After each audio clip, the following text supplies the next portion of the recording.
لو انت من الغربية فاكيد هتعرف اللي انا هتكلم عليها دي، ولو انت مصري ومتابع تاريخ اكيد هتعرف اللي انا هتكلم عليها، ان هي مش شخصية عادية.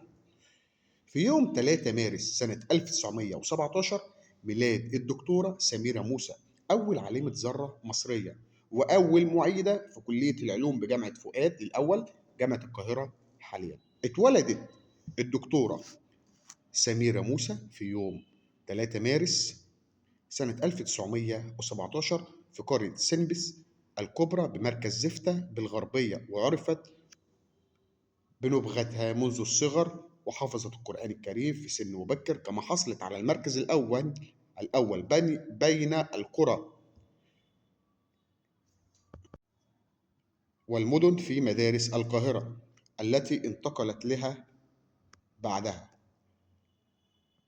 سعى والدها وراء تعليمها.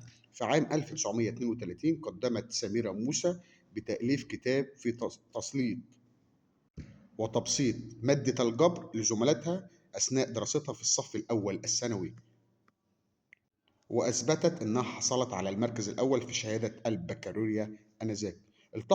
التحقت بكلية العلوم جامعة فؤاد الأول القاهرة الآن، وتخرجت فيها سنة 1939 بتقدير امتياز مع مرتبة الشرف، وكانت الأولى على دفعتها.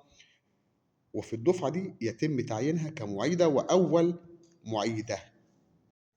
ولكن حصل جدل في مسألة تعيينها كمعيدة في الجامعة، حيث لم يكن هناك تقرير بعد تعيين المرأة في هيئات التدريس. يعني في فترتها ما كانش فيه لسه قانون طلع بشأن تعيين السيدات في مناصب هيئات التدريس. وبعد إصرار عميد كلية العلوم العالم المصري الشهير الدكتور مصطفى مشرف على تعيينها، اجتمع مجلس الوزراء وأصدر قرار بتعيينها في كلية العلوم كأول معيدة في تاريخ الجامعات المصرية.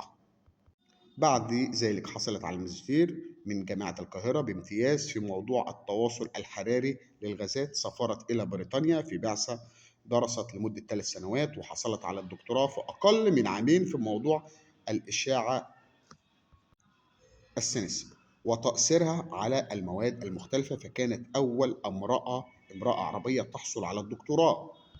استغلت الدكتورة سميرة موسى الفترة المتبقية من البعثة في دراستها الذرة وبحث في إمكانيات استخدامها لأغراض السلمية والعلاج، وكانت تأمل في أن تستخرج الذرة لخير الإنسان وتقتحم مجال العلاج الطبي، حيث كانت تقول: أمنيتي أن يكون علاج السرطان بالذرة مثل الإسبرين.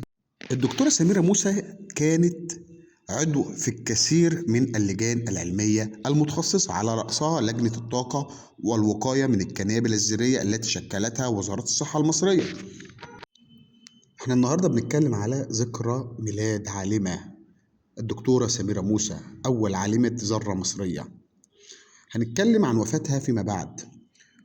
رحم الله الدكتورة سميرة موسى في يوم ميلادها اللي بيوافق في 3 مارس سنة 1917. رحم الله الدكتورة والعالمة المصرية وأول عالمة وأول معيدة في كلية العلوم بجامعة فؤاد الأول جامعة القاهرة حاليا، الدكتورة سميرة موسى، في ذكرى ميلادها. لو لسه فاكرها ادعي لها. شكرا لكم.